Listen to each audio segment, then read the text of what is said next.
अरे अच्छा हुआ आप आ गए, चाय ले लें।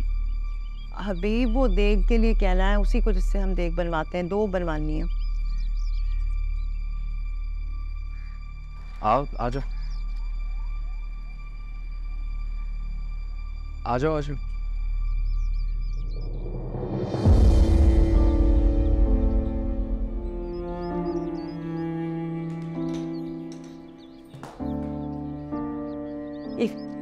ये क्या कर रही है यहाँ पे?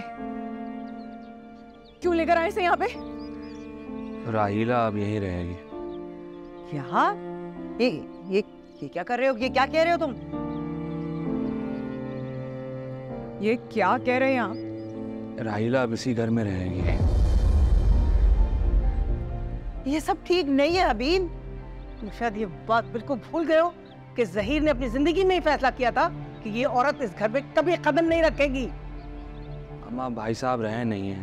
भाई साहब रहे नहीं है? भाई साहब रहे नहीं है, इसका मतलब ये है कि उनकी जिंदगी के सारे फैसले तुम्हारी नजर में खत्म हो गए। नहीं, मैं ये नहीं कह रहा हूँ कि उनके फैसलों की कोई अहमियत नहीं रही। मैं बस ये कह रहा हूँ कि हालात बदल चुके हैं।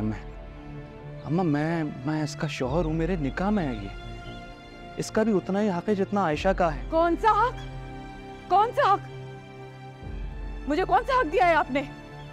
है क्या बिगाड़ा था मैंने आपका? तो जब जो कहा वैसा किया, हर बात आपकी मानी, जैसा आपने कहा वैसा किया। आपसे कभी कोई फरमाइश नहीं की, आपसे कभी कोई ख्वाहिश नहीं की। कौन सा हक अदा किया है? किस हक की बात कर रहे हैं अभी आप मुझसे? सारे हक मैंने तुम्हें ही दे रखे थे आयशा। यहाँ तुम अपनी मर्जी से रह रही हो, अपनी मर्जी से जहाँ चाहे चली जाती हो। किसी को बताना नहीं पड़ता कि तुम मेरी बीवी हो, क्योंकि हमारी बच्चियाँ हैं। ये इस बात का सबूत है कि राहीला से ज़्यादा हक तुम्हें मिला हुआ था। ये वहाँ अकेली रहती है, इसको लोगों को बताना पड़ता है कि मैं इसका शौहर हूँ। शौहर के होते हुए ये वहाँ तना जिंदगी गुजार रही है। ये बात ना आरिफ साहब हक की नहीं, हैसियत की है, इज्जत की है, मकाम की है। इज्जतदार घर की लड़की हूँ मैं, इज्जतदार लोगों की औलाद हूँ।